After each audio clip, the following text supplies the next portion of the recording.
Hello guys, welcome to Madhu web tech. ये WordPress course की third video है और आज की वीडियो में हम वर्डप्रेस को डाउनलोड करना और इंस्टॉल करना सीखेंगे। प्रीवियस वीडियो में हमने वर्डप्रेस के लिए जो रिक्वायर्ड सॉफ्टवेयर था जेम सर्वर, उसको डाउनलोड भी कर लिया था और इंस्टॉल भी कर लिया था। तो जब भी हम वर्डप्रेस में काम करेंगे यहाँ पे, तो उसको हमने स्टार्ट कर लेना है जेम सर्वर को। तो जेम सर्वर जहाँ पे हमने इंस्टॉल किया था वहाँ पे जाते हैं। हमने डी ड्राइव में इंस्टॉल किया था उसको, तो हम चलते हैं डी ड्राइव में और यहाँ पे ये जेम्प है। यहाँ पे इसकी इंस्टॉलेशन की थी और यहाँ पे इसके अंदर जेम कंट्रोल के नाम से एक फ़ाइल होगी, एप्लीकेशन टाइप। इस पे आपने डबल क्लिक करना है और स्टार्ट कर लेना है पहले दो ऑप्शंस को। पहला अपाचे है और दूसरा MySQL। इन दोनों को स्टार्ट कर लेंगे। जब भी हम काम करेंगे पहले ये स्टार्ट करने पड़ेंगे। तो इसको स्टार्ट करते हैं। पहला ऑप्शन स्टार्ट हो गया और दूसरे ऑप्शन को भी स्टार्ट कर लेते हैं। ओके, तो जब इसको आप स्टार्ट कर लें उसके बाद ही आप काम करेंगे वर्डप्रेस में। तो चलें इसको क्लोज़ करते हैं। अब हम करते हैं वर्डप्रेस को डाउनलोड, देन उसको इंस्टॉल करना सीखेंगे। तो यहाँ पे मैं गूगल पे आ जाता हूँ और यहाँ पे मैं सर्च करता हूँ वर्डप्रेस ORG। वर्डप्रेस दो तरह के होते हैं, एक wordpress.org और दूसरा wordpress.com। हम यूज़ करते हैं wordpress.org को। तो यहाँ पे वर्डप्रेस की वेबसाइट पे चले जाते हैं हम। ये वर्डप्रेस की ऑफिशियल वेबसाइट है wordpress.org की। तो यहाँ पे आने के बाद आपने गेट वर्डप्रेस का ये जो बटन है इस पे आपने क्लिक कर देना है। इस पे जो ही आप क्लिक करेंगे ये आपको रीडायरेक्ट कर देगा डाउनलोड वाले पेज पे। और यहाँ पे आप नीचे अगर स्क्रॉल करें तो यहाँ पे वर्डप्रेस को आपने डाउनलोड कर लेना है। अभी जो करंट वर्जन वर्डप्रेस का है वो है 6.5.5। अगर फ्यूचर में आप वीडियो देख रहे हैं तो ये वर्जन चेंज भी हो सकता है, अपडेटेड वर्जन इसका आ चुका होगा। तो यहाँ पर इसको डाउनलोड करते हैं। तो ये इसकी डाउनलोडिंग जो है वो स्टार्ट हो चुकी है, बल्कि फ़ौरन ही डाउनलोड हो चुका है और मैंने ऑलरेडी डाउनलोड किया भी हुआ है 4 मिनट्स अगो और ये दोबारा से भी डाउनलोड हो चुका है। तो ये यहाँ पे डाउनलोड जहाँ पे है वहाँ पे उस फोल्डर में मैं शो इन फोल्डर करके देख लेता हूँ। तो ये डाउनलोड में ये देखें, ये वर्डप्रेस पड़ा है, ये भी फाइल है, ये भी फाइल है, ये जिप फाइल है। तो जिप फाइल को हम एक्सट्रैक्ट करेंगे, लेकिन कहाँ पे एक्सट्रैक्ट करेंगे? सबसे पहले तो इसको यहाँ से आप कॉपी कर लें। कॉपी करने के बाद आप जहाँ पे जेम सर्वर आपने इंस्टॉल किया था वहाँ जेम सर्वर में जाएं। उसके अंदर htdocs के नाम से एक फ़ोल्डर होगा, इसमें आप आके इसको कॉपी और पेस्ट कर दें। अब यहाँ पे हमने ज़िप फाइल पेस्ट कर दिया है। ज़िप फाइल को हमें एक्सट्रैक्ट करना पड़ेगा। तो एक्सट्रैक्ट करने के लिए आपके पीसी लैपटॉप में कोई एक्सट्रैक्ट करने के लिए सॉफ्टवेयर विनरर या इस तरह का कोई सॉफ्टवेयर होना चाहिए। तो मैं इस पर राइट क्लिक करता हूँ और एक्सट्रैक्ट हेयर पे क्लिक करता हूँ, एक्सट्रैक्ट हेयर। तो ये यहाँ पे एक्सट्रैक्ट हो चुका है, ये वर्डप्रेस के नाम से हो रहा है अभी। तो ये हो जाए, इसके बाद इसको ओपन करते हैं। अब ये वर्डप्रेस के नाम से एक फ़ोल्डर बन चुका है और इस फोल्डर के अंदर बहुत सारी और फोल्डर्स भी और बहुत सारी और फाइल्स भी एग्जिस्ट कर रही हैं। तो इनको भी मैं एक्सप्लेन करूँगा कि ये फ़ोल्डर्स क्या हैं। अभी हम क्या करते हैं, ये जो वर्डप्रेस हमने एक्सट्रैक्ट किया है इसको रीनेम कर देते हैं। आप जो भी वेबसाइट बना रहे हैं, आप वो वेबसाइट फॉर एग्जांपल किसी कंपनी के लिए बना रहे हैं तो यहाँ पे आप कंपनी का नाम लिख दें। आपने कोई डोमेन ली है, जैसे कि आपने ले ली cricket.com या आपने ले ली wordpress.com, एक डोमेन है, तो आप यहाँ पे इसका नाम वर्डप्रेस रख देंगे। अगर आप किसी स्कूल के लिए बना रहे हैं, जैसे कि आपके स्कूल का नाम है सिटी स्कूल, तो आप यहाँ पे इसका नाम रख लेंगे सिटी स्कूल। तो यहाँ पे हम बनाएंगे एक छोटी सी वेबसाइट। हम बना लेते हैं मूविंग कंपनी के लिए। मूविंग कंपनी के लिए वेबसाइट डिज़ाइन करेंगे, तो हम इसका नाम रख लेते हैं मूवर्स।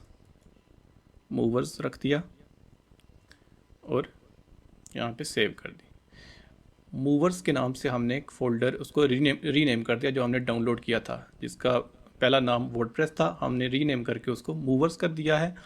और इसके अंदर ये बहुत सारी फाइल्स वगैरह और फोल्डर्स पड़े हैं। तो चलें, अब यहाँ पे हमने वर्डप्रेस को डाउनलोड भी कर लिया और उसको जो एसोसिएटेड उसका फ़ोल्डर था जेम के अंदर htdocs में, उसको पेस्ट करके एक्सट्रैक्ट करके उसको रीनेम कर दिया है। अब इसको ओपन कैसे करेंगे? सबसे पहले तो इसकी इंस्टॉलेशन के लिए हमें डेटाबेस की ज़रूरत है। तो डेटाबेस के लिए क्रिएट करने के लिए आप लोकल होस्ट पे जाएं। यहाँ पे लोकल होस्ट ये तभी आप ओपन करेंगे जब आपके पास जेम सर्वर इंस्टॉल होगा और जेम सर्वर को आपने स्टार्ट किया होगा, पहले दोनों ऑप्शंस, तो ही ये ओपन होगा। यहाँ पे इंटरनेट पे ओपन नहीं हो रहा, बल्कि मैं इसको अगर क्लोज़ भी कर देता हूँ, ये देखें इंटरनेट कनेक्शन, तो ये फिर भी चलेगा क्योंकि हमने इसको लोकली इंस्टॉल किया हुआ है। ये देखिए मैंने वाईफाई जो है वो ऑफ़ कर दिया है। तो यहाँ पे PHP माई एडमिन पे क्लिक करें तो ये आपको डेटाबेस पे रीडायरेक्ट कर देगा। तो यहाँ पे ये ओपन हो चुका है PHP माई एडमिन। तो यहाँ पे आपने एक डेटाबेस क्रिएट कर लेना है। तो यहाँ पे न्यू पे क्लिक करके आप डेटाबेस क्रिएट कर सकते हैं। जस्ट हमने एक डेटाबेस क्रिएट करना है, उसके अंदर टेबल्स या कोई डेटा हमने और क्रिएट नहीं करना। जस्ट हम यहाँ पे जो न्यू का बटन है, यहाँ पे लिंक है, आप न्यू पे क्लिक करें। उसके बाद राइट साइड पे एक विंडो यहाँ पे ये ओपन हो जाएगी। यहाँ पे आपने डेटाबेस नेम दे देना है। मैं अभी दे देता हूँ मूवर्स। जो वहाँ पे मैंने नाम रखा था वही रख दिया है।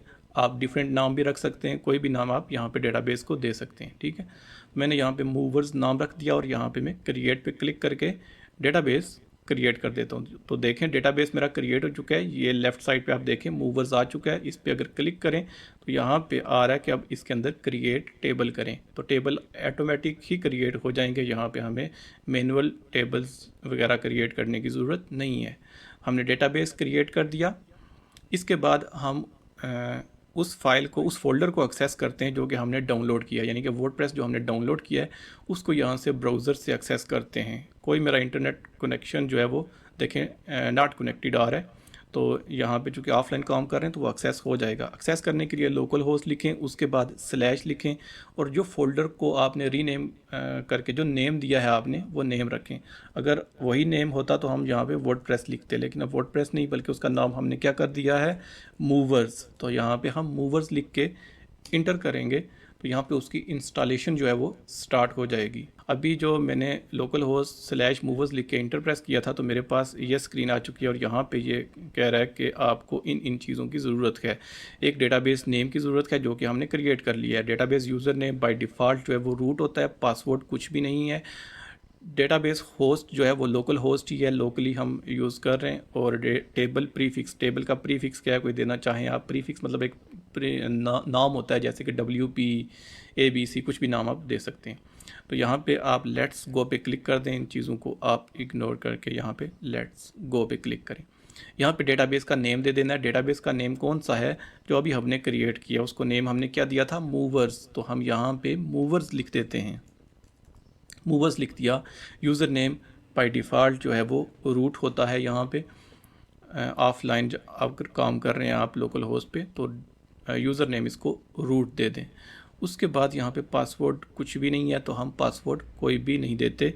और यहाँ पे आपने डेटाबेस होस्ट ऑलरेडी आ रहा है, लोकल होस्ट लिखा हुआ है और प्रीफिक्स जो है वो ऑलरेडी WP डैश लिखा हुआ है।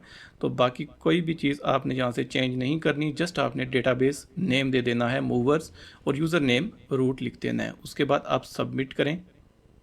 सबमिट करने के बाद अब आप रन द इंस्टॉलेशन पे क्लिक करेंगे और यहाँ पे आपकी प्रॉपर इंस्टॉलेशन जो है वो स्टार्ट होगी।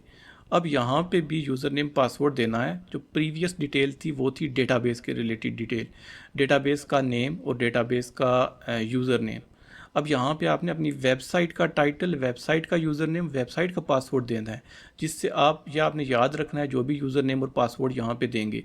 क्योंकि अगर आप आज फॉर एग्जांपल आपने एक वेबसाइट का पेज डिज़ाइन कर लिया है, कल आप दूसरा पेज डिज़ाइन करना चाहते हैं तो आपको वेबसाइट लॉगिन करनी पड़ेगी। आपने वेबसाइट में कोई भी चेंजिंग करनी है तो सबसे पहले उस वेबसाइट को लॉगिन करना पड़ेगा, उसको उसके एडमिन पैनल को, एडमिन डैशबोर्ड को लॉगिन करना पड़ेगा। वो लॉगिन आप कैसे कर पाएंगे, आप जो यहाँ पे यूज़र नेम और पासवर्ड देंगे उसी यूज़र नेम और पासवर्ड से आप अपनी वेबसाइट को लॉगिन कर सकेंगे। तो यहाँ पे मैं वेबसाइट का टाइटल दे देता हूँ मूवर्स। यहाँ पे यूज़र नेम में दे देता हूँ अभी एडमिन और यहाँ पे पासवर्ड भी मैं सेम दे देता हूँ एडमिन। ठीक है, वीक आ रहा है तो चलें वीक ही रहने देते हैं इसको। यूज़र नेम मैंने क्या रखा है, एडमिन, और पासवर्ड भी मैंने एडमिन रख दिया है। अब ये हमने याद रखना है पासवर्ड, यूज़र नेम और पासवर्ड। फ्यूचर में जब भी हम डिज़ाइन करेंगे इस वेबसाइट को सबसे पहले हम लॉगिन किया करेंगे इसी यूज़र नेम और पासवर्ड से। क्योंकि ये यहाँ पे मैंने बहुत ही छोटा सा पासवर्ड रखा है तो इसको कह रहा है कि कंफर्म करें कि आप यही वीक पासवर्ड ही यूज़ करना चाहते हैं तो हम भी ठीक है वीक ही यूज़ करेंगे। और ईमेल यहाँ पे आप दे दें। मैं यहाँ पे cs@madhuwebtech.com अपना ईमेल दे देता हूँ। आप कोई भी जीमेल, याहू, कोई भी आपका मेल है तो यहाँ पे मेल दे दें। यह आपको इसलिए काम आएगा कि अगर आप पासवर्ड भूल जाते हैं बाद में तो रीसेट करने के लिए आप यहाँ पे ईमेल अपना दे दें। ये एडमिन ईमेल होगा। उसके बाद यहाँ पे आके नीचे इसको चेक बेशक ना करें, यहाँ पे आप इंस्टॉल वर्डप्रेस पे क्लिक कर लें। एक दफ़ा डिटेल आप फिर देख लें। साइट का टाइटल दे दिया, ये बाद में भी हम चेंज कर सकते हैं। यूज़र नेम पासवर्ड आपने देख के देना है, इसको याद रखना है। और यहाँ पे कंफर्म और यहाँ पे ईमेल। अब इंस्टॉल पे क्लिक करेंगे तो इसकी इंस्टॉलेशन जो है वो हो जाएगी। एक दफ़ा मैं रिपीट कर देता हूँ सारे स्टेप्स। पहले हमने ये किया कि वर्डप्रेस को डाउनलोड, सबसे पहले तो जब भी काम करना है आपने ज़ेम सर्वर को स्टार्ट करना है, उसके पहले 2 ऑप्शंस। उसके बाद वर्डप्रेस को हमने डाउनलोड किया। वर्डप्रेस को डाउनलोड करने के बाद ज़ेम्प में htdocs वाले फ़ोल्डर में हमने वर्डप्रेस पेस्ट कर दिया।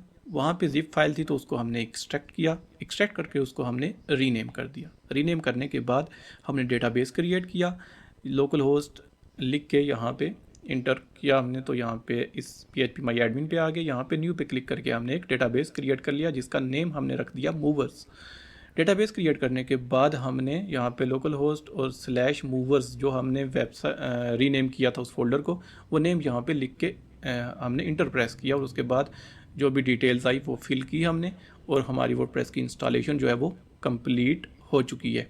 अब ये कह रहा है कि वर्डप्रेस हैज़ बीन इंस्टॉल हो चुका है। यूज़र नेम आपका ये है, पासवर्ड जो आपने रखा था वो भी हमने सेम ही एडमिन रखा था। अब इसको लॉगिन करके हम यूज़ कर सकते हैं, वेबसाइट बना सकते हैं, डिज़ाइन कर सकते हैं। तो ये लॉगिन पेज है। अब मैं इसको क्लोज़ करता हूँ और इसको भी क्लोज़ करता हूँ। देखें वर्डप्रेस हमारा इंस्टॉल हो चुका है। अब मैं दोबारा वर्डप्रेस को अगर ओपन करना चाहता हूँ तो कैसे करूँगा, अपनी वेबसाइट देखना चाहूँ तो कैसे देखूँगा। यहाँ पे मैं लिखूँगा लोकल होस्ट, और लोकल होस्ट के बाद जो आपने फ़ोल्डर को नाम दिया था, अपनी वेबसाइट का नेम मूवर्स रखा था, तो मूवर्स लिख के इंटर प्रेस करें तो आपकी वेबसाइट यहाँ पे ओपन हो जाएगी। बहुत ही सिंपल सी, अभी यहाँ पे मूवर्स लिखा हुआ है, यहाँ पे कुछ भी नहीं है। तो इसकी अभी हम प्रॉपर डिज़ाइनिंग करेंगे। ये एक डिफ़ॉल्ट डिज़ाइन बना हुआ है जो वर्डप्रेस का बना होता है। हर साल एक इसका थीम आता है। आपके केस में ये डिज़ाइन जो है वो डिफरेंट भी हो सकता है। तो यहाँ पे इंस्टॉलेशन इसकी हो चुकी है। अब अगर इसको लॉगिन करना है तो हम लोकल होस्ट /मूवर्स फिर स्लैश और फिर यहाँ पे आप लॉगिन लिख दें, तब भी ये लॉगिन हो जाएगा। देखें यहाँ पे यूज़र नेम पासवर्ड दे के लॉगिन कर लें। और अगर आप यहाँ पे लॉगिन नहीं भी लिखते तो आप WP उसके बाद ये डैश और हाइफन है या डैश है, क्या कहते हैं इसको, मुझे मैं भूल गया हूँ। तो यहाँ पे एडमिन लिख देंगे, ठीक है। एडमिन लिखने के बाद इंटर प्रेस कर दें, ठीक हो गया। तो WP और यहाँ पे आपने ये माइनस वाला साइन आपको मिलेगा प्लस की जो की होती है उसके साथ ही पीछे। तो यहाँ पे आप WP-लॉगिन लिख के भी इसको कर सकते हैं, और WP- आप इसको एडमिन लिख के भी एक्सेस कर सकते हैं इस लॉगिन पेज को। तो यहाँ पे अगर आपने आगे लॉगिन करना है इसको, तो यहाँ पे एडमिन लिखें, यूज़र नेम, यहाँ पे पासवर्ड एडमिन लिखें और लॉगिन कर दें। तो ये आपका ये वर्डप्रेस जो है वो लॉगिन हो जाएगा। यहाँ पे बहुत सारे ऑप्शंस हैं, इनको हम 1 बाय 1 एक्सप्लोर करेंगे आने वाली वीडियोज़ में। तो मिलते हैं नेक्स्ट वीडियो में, तब तक के लिए बाय, टेक केयर, अल्लाह ने के बाद।